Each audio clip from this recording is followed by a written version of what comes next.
Aloha, Nithyananda. Doing some checks on the tech really quick. Hold on 1 second before we get started.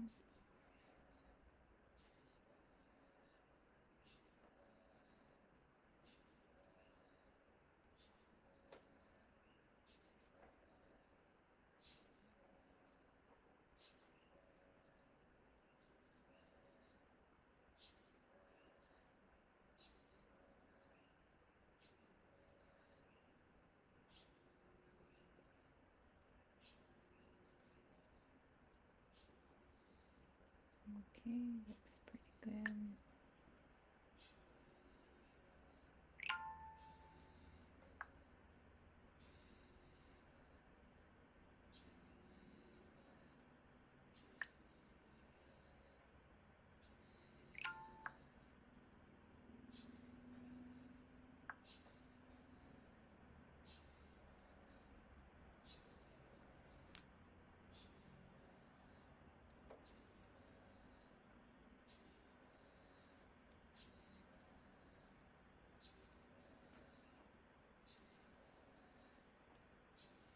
Okay, here we go. Thank you for waiting. Thank you for your patience. So, welcome to today's day 11 of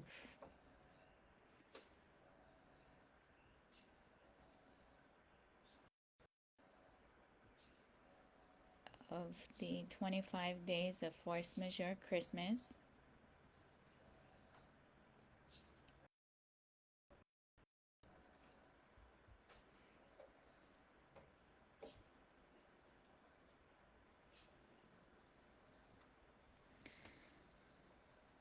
So, day 11 of the 25 days of force majeure Christmas.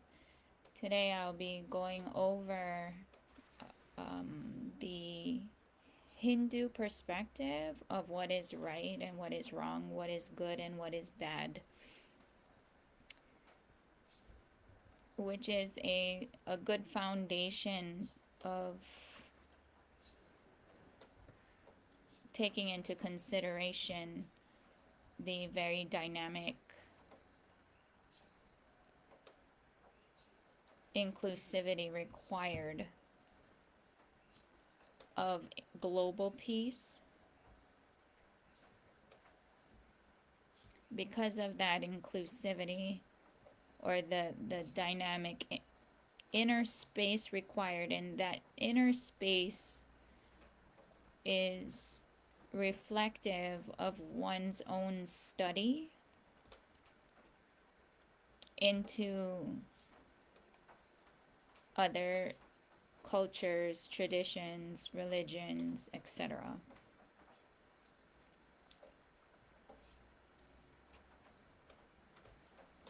Hold on 1 second.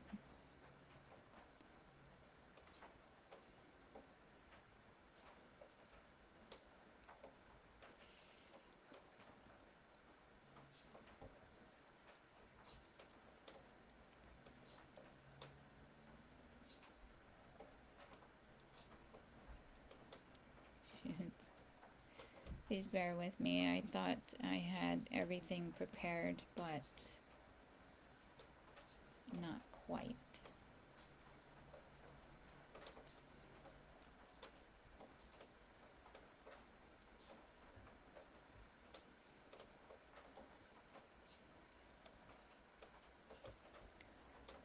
So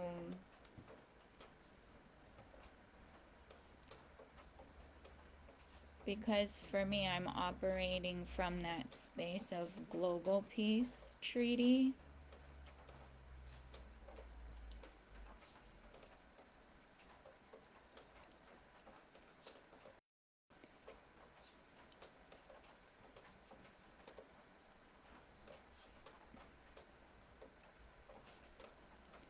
And my part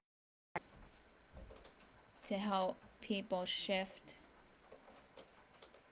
their inner space to that of inclusivity in the global neighborhood, which actually, I haven't lived all over the world. I do know that here in Hawaii, since my feet is here, there is a there is a very dynamic backgrounds of cultures, peoples, and such that live here, moved here, etc., etc., as well as the tourists, the dynamic spectrum of tourists that come through Hawaii.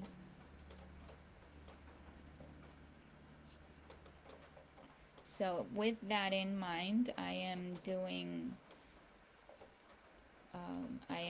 today, because of all the things that I come across, as well as trying to help raise consciousness from a perspective, because everything is subjective truths, and sharing. This one in particular is Hindu-centric today, on what is right and what is wrong. Basically, all of it, just like subjective truths, is perception based. And that perception of subjective truths is based upon one's own context and intention, as well as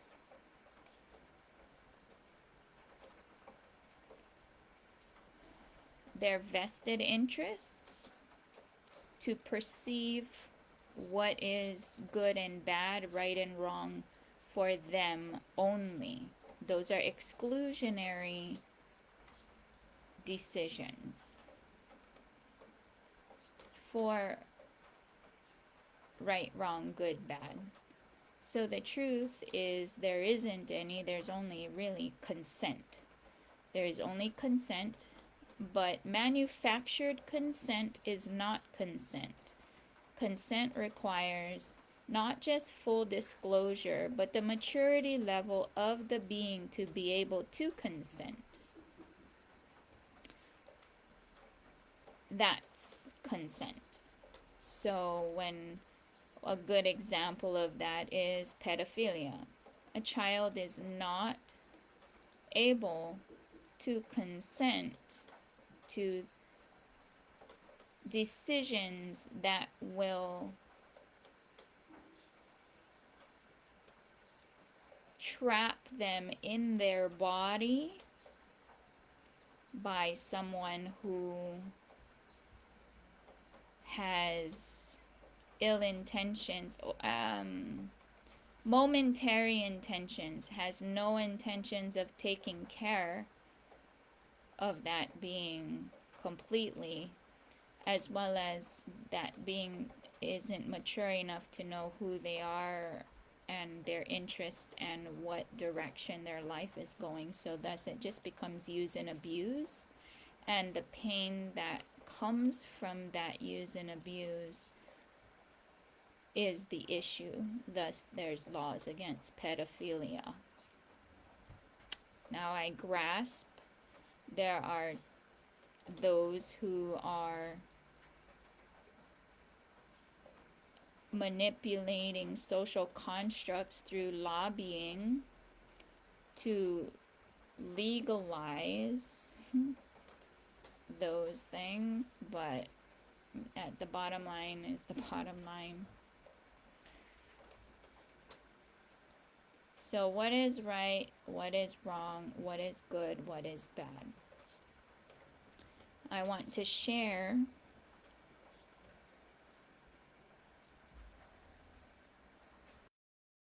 a clip that I clipped out of a satsang that Swamiji did on what is right, what is wrong, or what is good, what is bad, based on Upanishads. If you have other material and content from different traditions of this same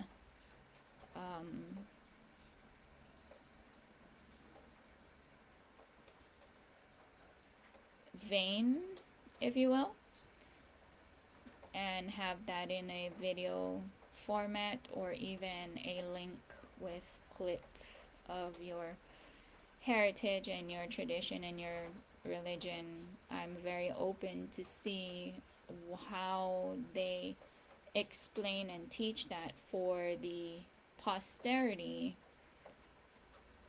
that can navigate through any time frame, because what we're perpetuating into the future, for me, I look at things from the lens of open source, open architecture, right? So that the future and the unborn is empowered with the decision-making matrices to help them navigate through those decisions on how to reach decisions for themselves as well as for the collective as well. So global peace is about talking about the collective, universal truths. So here we go.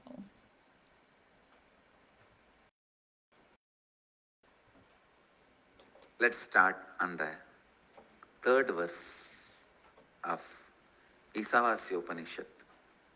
Asurya namate loka antena tamasa vritaha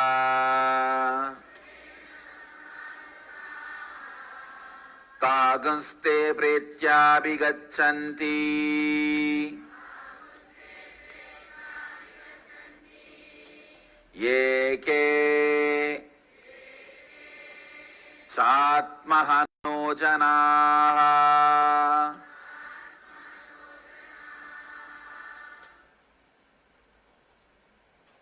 Listen.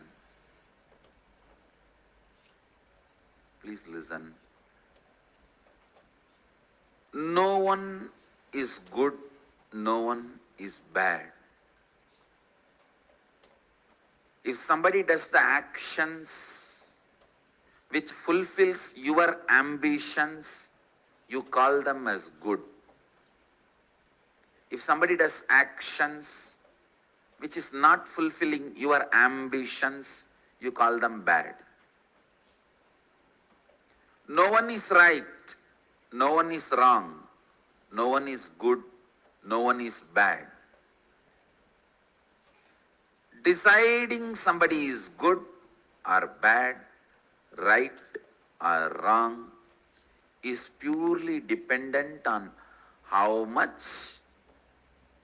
they are supporting your ambition.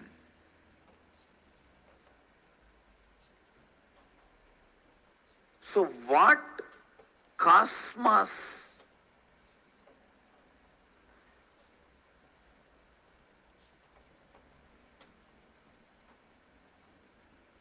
answers? What is the answer of cosmos for this issue?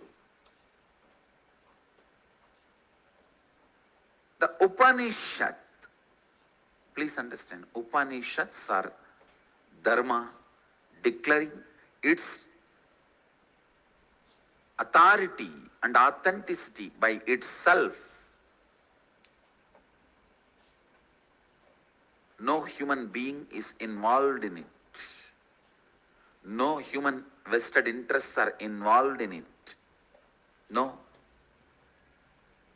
Here, no prophet, no messenger, no son of God, not even God is involved. Understands?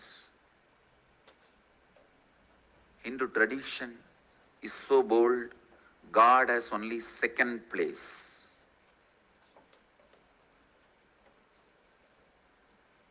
The Dharma, Upanishads stand taller than the concept of God. Understand? It stands taller than the concept of God.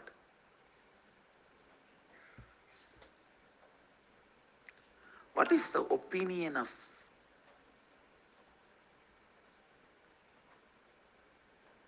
cosmos? What's the opinion of universe? How does the universal intelligence addresses this problem of high and low, right, wrong, good, bad? Because our perceptions of good and bad, right and wrong, is far away from the fact or the truth, or forget about reality.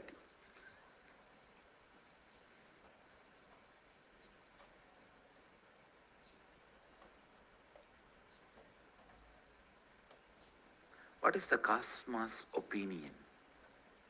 Who is good? Who is bad? Who is becoming more and more good? Who is becoming more and more bad? Who is doing more and more right?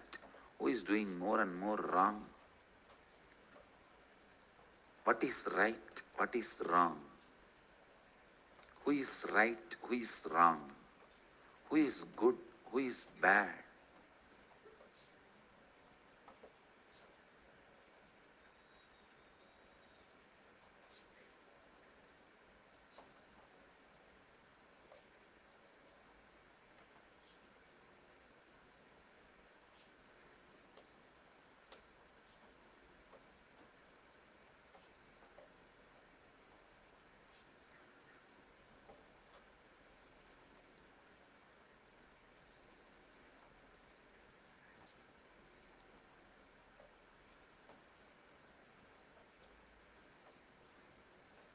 Because Upanishads have to declare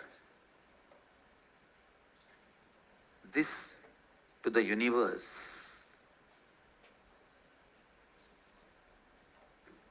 They have to declare. They have to reveal this to universe. We have not even attributed Upanishads to gods or even the God. No. We wanted to retain the authority and authenticity as it is. We left it as apaurushya, as it was done, revealed. Understand? Our rishis don't even want to attribute these Upanishads to any gods, goddesses, the God. No.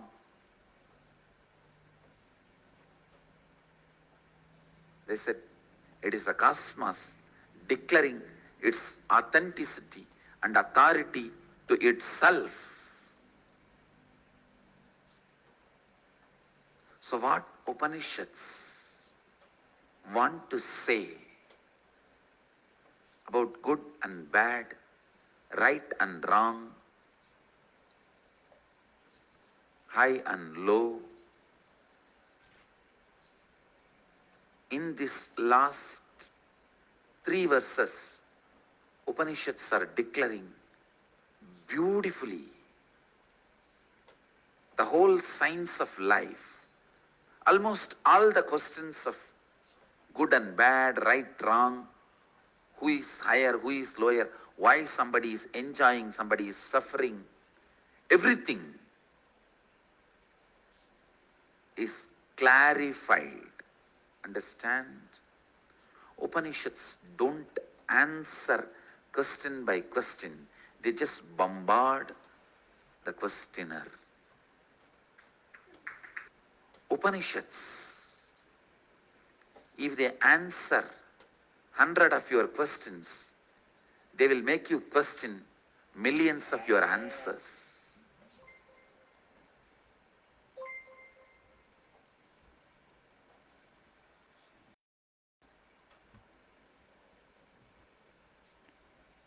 So it gets very interesting digging into the truths about not just where my feet are, Hawaii Kingdom, but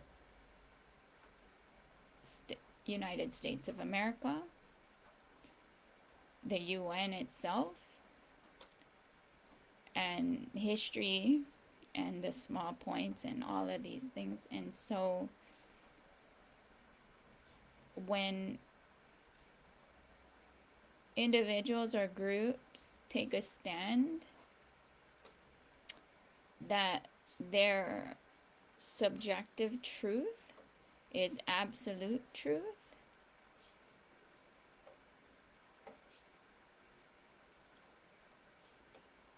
is not,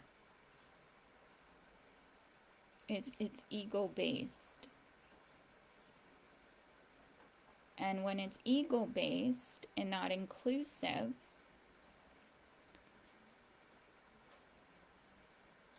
only more suffering can come from that.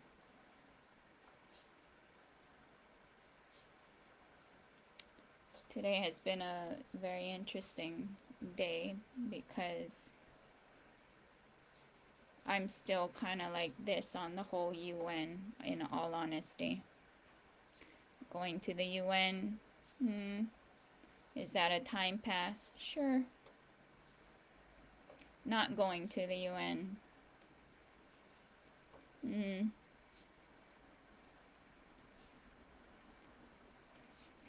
what are they gonna do, right?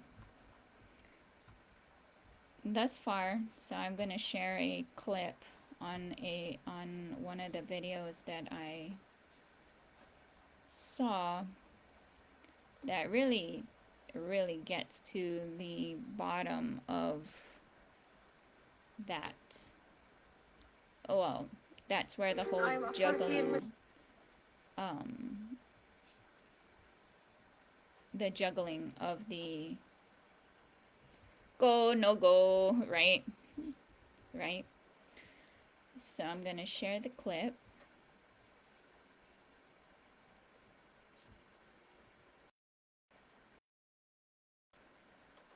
I'm a fourth year medical student, but now I'm living in a refugee camp. I should be studying at Al-Azhar University, but it got bombed and life stopped. This month I was supposed to start going to hospitals. I was supposed to start my internal medicine rotation. I was very, very excited. I bought my scrubs and my lab coat and my stethoscope, but life stopped them. The war came. Now life is very difficult. No sleep, no food, no water, no electricity, no life. Survival, barely surviving. It's not life. I dreamed of being a surgeon.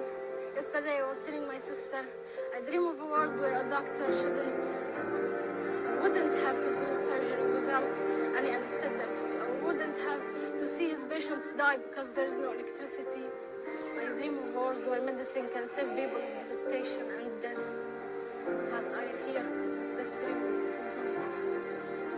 I pray that they could look at us as humans, not just political situations and political conflicts. We're humans. 2 million people trapped, nowhere to go.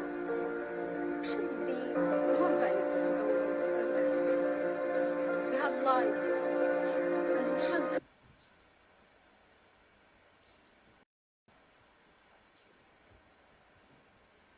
So I know here in Hawaii, those who live in Lahaina, Maui can really relate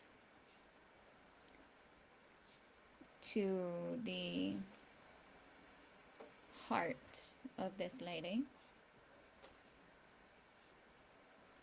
And I'm pretty sure, much like the challenges dealing with the state, those who are in Gaza, and I look at the UN, that's why does it matter, right? going there. Hmm. Right now I can't even decide, and it's better not to decide. And thus far that's what's been shown to me. I don't decide. Whatever happens in the day that's what's happening, and that's how Paramashiva is unfolding for me, my journey to hold that space for global peace treaty. That's what's coming through me. Even the legal logic, that's logic, but we're dealing with human emotion of the oppressors, right? Those who enjoy watching others suffer.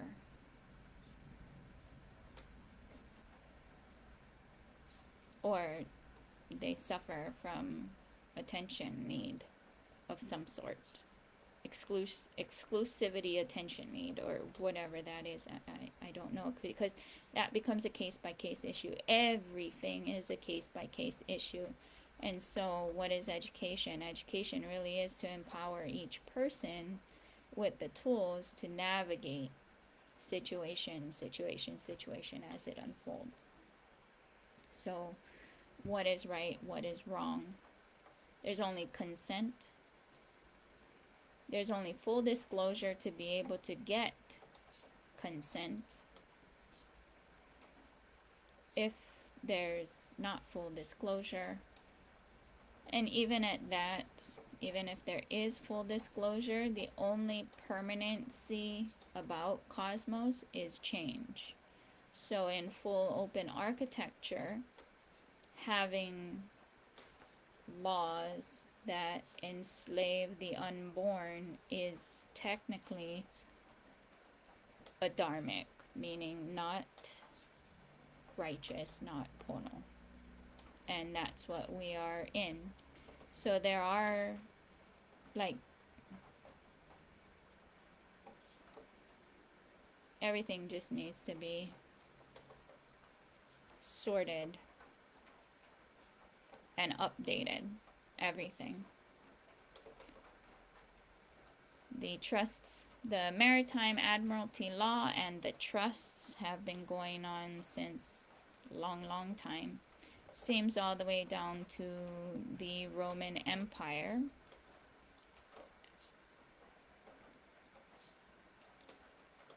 So, particularly for where my feet are, they talk about allodial title and trusts. Where are these paperworks held? And why are they not honored by the UN or globally, right?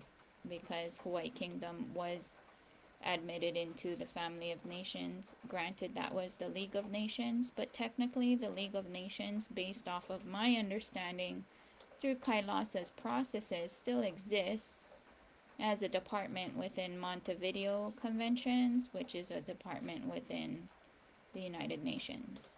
So where is that? Legit question, right? There's a lot of people who are not being transparent, posturing, for whatever reason.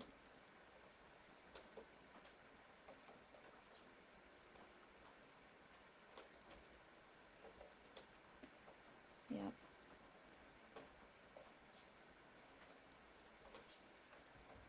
Right? That's what's going on in Gaza.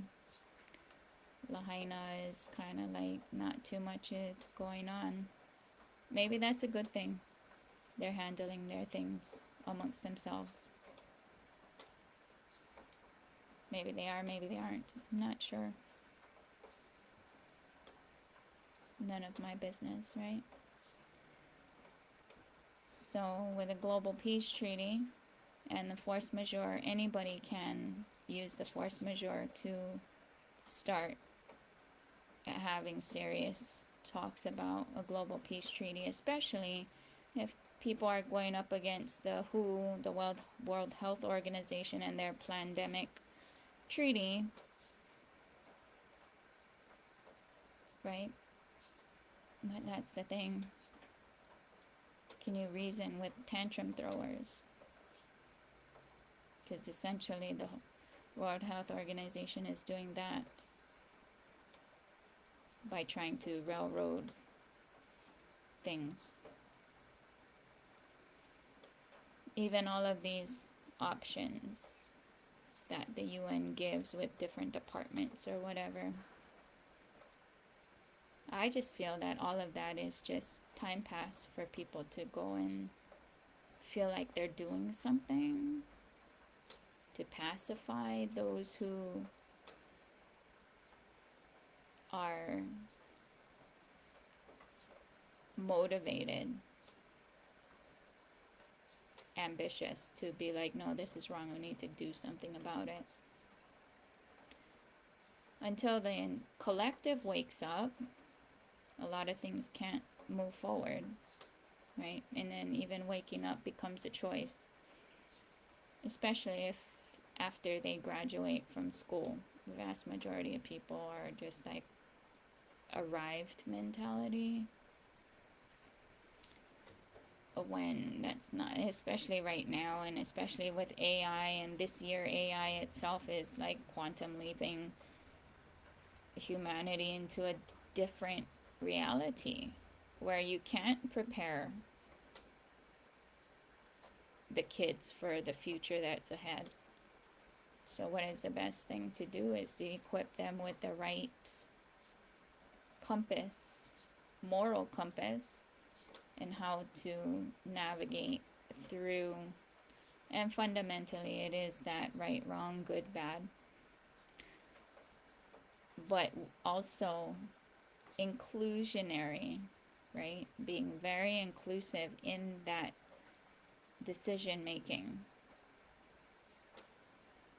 Because when it becomes too one-sided, or one versus the infinite, right? It becomes a bullying situation, and that's not good. That's where you get all of this Hitler stuff, right?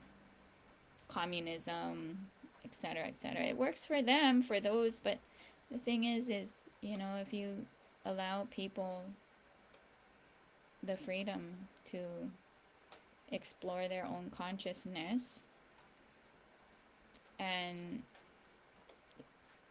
freedom of self-expression, freedom of all of that, I'm pretty sure they would not choose communism. Pretty sure. Especially after they heal from the cognitive dissonance and Stockholm syndrome, right?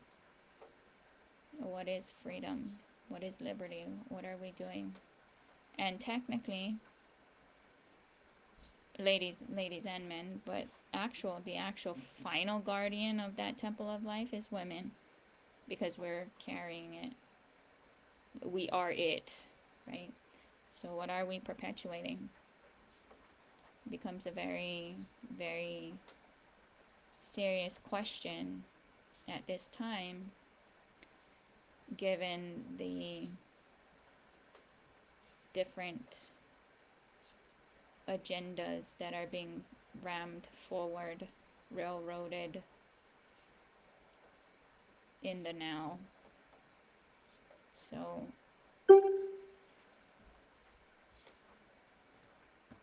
yeah, it is very much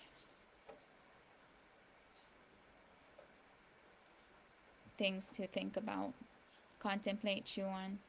I did put the link to the full discourse in the description for that video clip. And again, for those who have other traditions, video clips or even snippets on how they go about sharing what is good, what is bad, right, wrong in decisions, because I would like to take a look. I'm very open to all perspectives. But thus far from what I've looked around and such, this is a very good compass that's universal, right? There's no right, wrong. There's only integrity, and looking at someone's integrity and then looking at your integrity, right? What is your integrity and what direction is one going? And at that point, making decisions to align to that integrity is what it is. And there's no right or wrong or good or bad. It's just integrity. And to label anybody good or bad, right or wrong, is due to ignorance. Honoring their truth and their integrity is the best way to go about it, because no one's right or no one's wrong, no one's good, no one's bad. It's just pure integrity.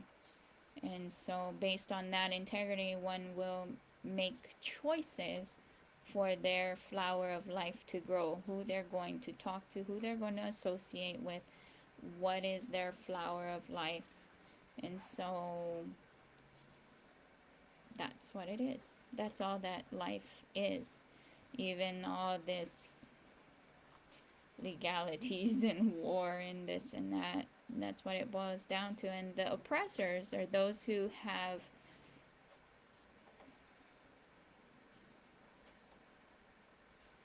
not matured and have blind spots and handicaps, will use threatening, posturing,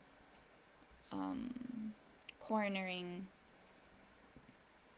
forbidding any kind of other relations because of the lack of their own clarity, honor and respect, and the freedom, free will for others, honoring that cosmos, God resides in them as well, and to treat everyone with those kinds of freedoms.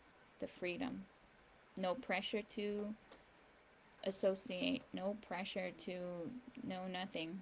That breeze to come and go, because everyone is that child of God, Paramashiva. They are being led by their na'au, which is their integrity. There's no opinion on it. The only opinion is based on your perceptions as to where you want to go based off of your own integrity and what that integrity is. Many integrities are some kind of story in their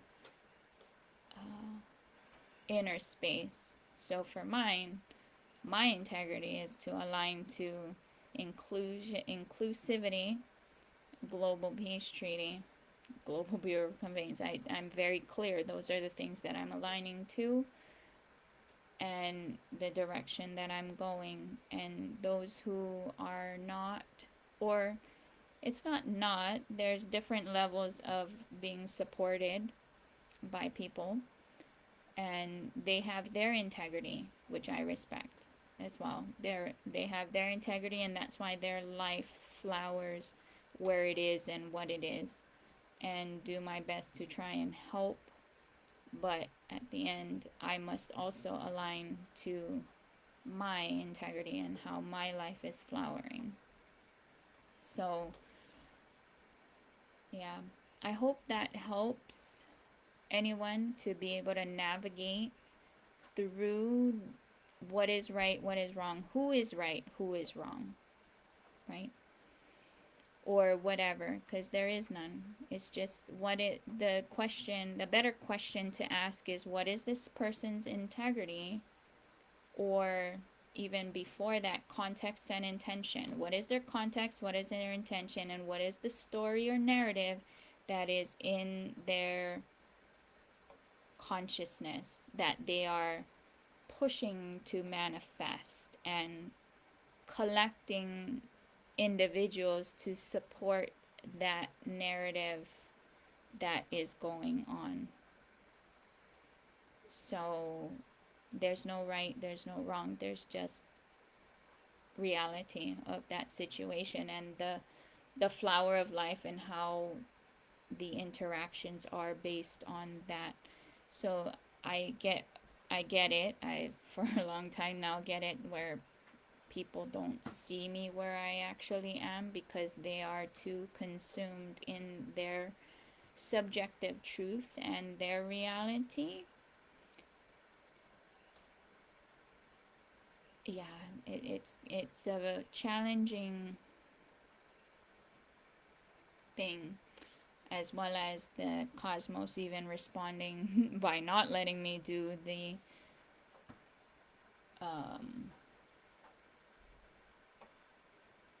presentation for all the research that I have done thus far, which is a good thing because what's being shown to me is to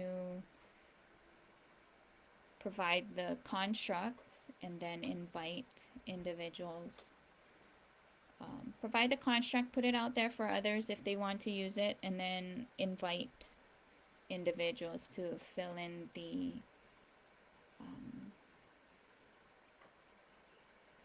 their portion of that collective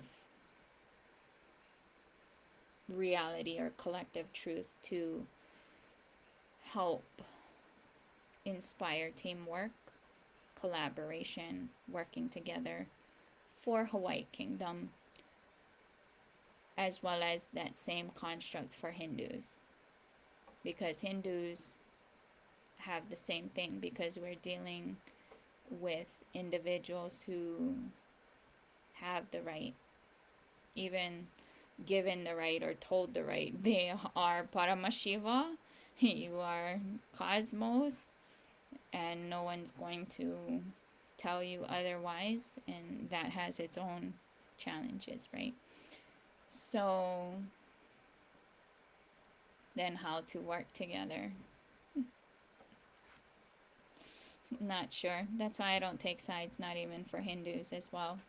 That's why I'm just like, no, secular Hindu quantum catalyst fusionists, because I'm protecting the future for me. That's inclusive instead of this genocide stuff, because all of that one dharma starting to be like, well, this and this it will lead to genocide, which is straight up wrong.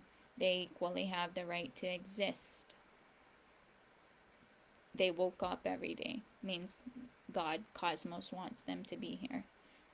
Anything else or any other logic is demonic, pure demonic, anti-life. Consciousness monocropping is the same. So gets very interesting with this force majeure, right? Because why would there even be a conflict to begin with? Especially here in Hawaii. And then the constructs where the oppressor or the attacker is the one entrusted to navigate the military governance.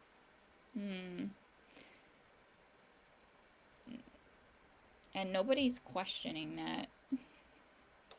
Right? Nobody. I don't hear nobody saying anything on it. People avoid it for whatever reason. But, yeah. Either they didn't read it, which is usually the case, digest it enough to be like looking at it from the third party without their own vested interest, right? Removing all lenses, removing all of everything, all of that. So I'm going to actually share that video once more so that we can help people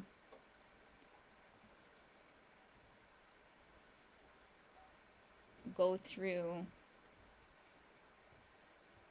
Right.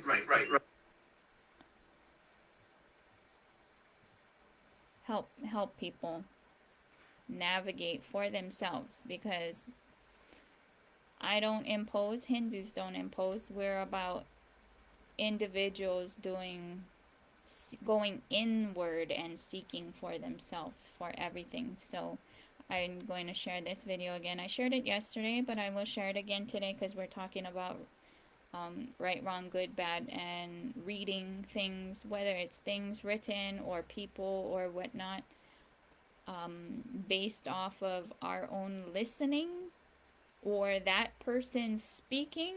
That's where the disconnect can happen, right? So here we go.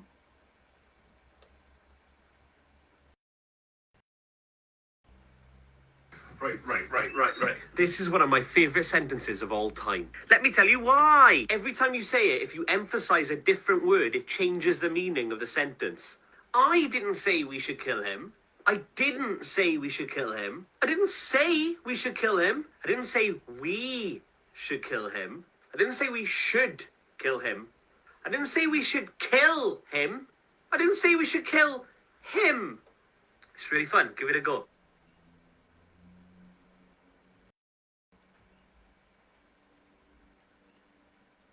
So yeah, I'm hoping to find a better sentence structure than that one to explain what I'm trying to communicate for everyone to digest, right? To chew on and digest words when they read it, whether it's law, whether it's spoken, where is that person coming from? And the blind spots, and based off of that you can kind of guesstimate where they're at or what it is that they're whatever, right? And align to, or it's more or less to filter out your own flower of life, because we can't live everything, we can't be everywhere all at one time or whatnot for different circles, because we all have, yeah, we can talk about, well, call a bear, but he does stop time, he does flip, scratch, move it around or whatnot, but on a baseline we all have 24 hours in a day, all of us, that's all. And we do have to sleep, we do have to eat, we do need to use the restroom, those are basics, right? And spend time with family, those we love, friendships, to maintain those, and actually it should just be whatever's left is for those things, but because a vast majority of places are slumlord over here, slumlord over there, right? Jigaboo slumlord over there, enslavement camps, right? Pretty much, right? Why are you doing what you're doing? Why? What is your social construct? Why is it that way, right? Oh, I should share those two videos, because that's one of the main reasons why I'm just like,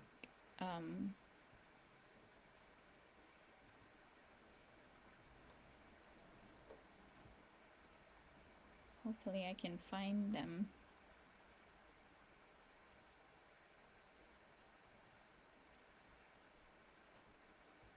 Want to find those videos. Shoots.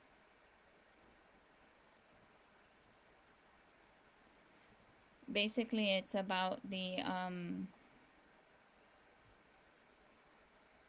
1950s refrigerator. That left me like, wait, what? And this was available in America in the 1950s.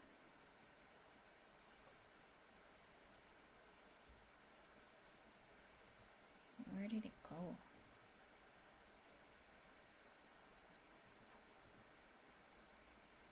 Maybe I'll have to share that tomorrow if I can't find it.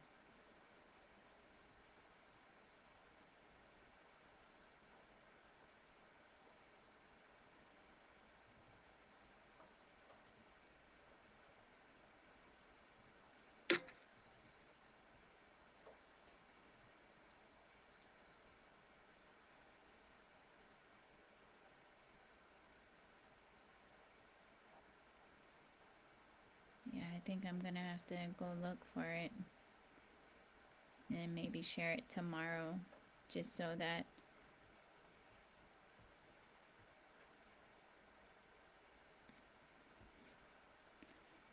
because in a free market is about giving the best product one can on the market. But when you look around, right, that's for everybody. Anyway, thank you for listening. I hope this helps to navigate through right, wrong, good, bad, which is subjective truths, to hopefully take the edge off of perceptions, even one's own perceptions in your own daily life as well, right?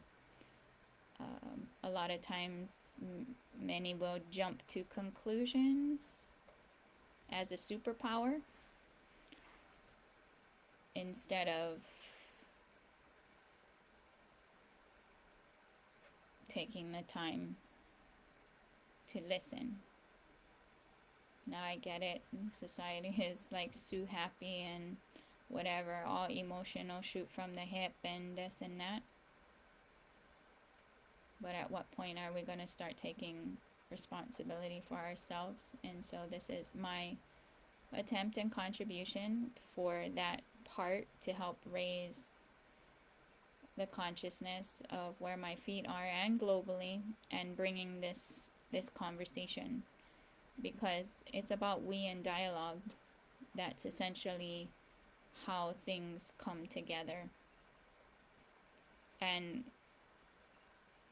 when everyone is in dialogue, like sincerely, not just saying because they have to, but sincerely working together to somehow find the solution, to work together, to peacefully coexist. Yeah, that's what it takes. I get it, it's a little bit more difficult dealing with bullies, but a lot of times the bullies are just figuring I can't handle their anger. That's why I think all the world leaders who are doing this and that or whatever, all of them should keep it to themselves, go handle their differences in the octagon, WWF MMA style, and that would be better. That's a better solution. Then everyone else can really focus on taking care of their families, doing what actually they really want to do, instead of being enslaved to support, be extorted from through taxation at gunpoint, called laws, words with gun, which are laws, to support ambitions, agendas of psychopaths who like to watch others suffer, and how much, and some strange looking competition of how much they can make others suffer, and for how long, right? Why this? It's very, very, how do you handle that? I don't know. Gotta keep showing up, right? Showing up, talk about it. Nah, that's the thing. Very rare on the feedback or connections or whatnot. So I just, whatever's going on is going on, right? So, oh yeah, I did forget about prayer. Starting with the prayer. Yeah. I was just deep in thought in the oneness. So when we start the prayer for communion, as well as peace, global peace, you're welcome to say your tradition prayer.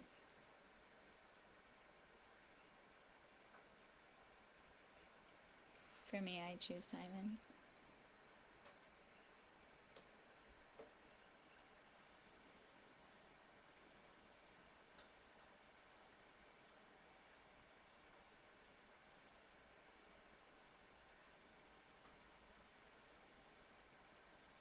Let's pray for peace for you, peace for me, global peace treaty.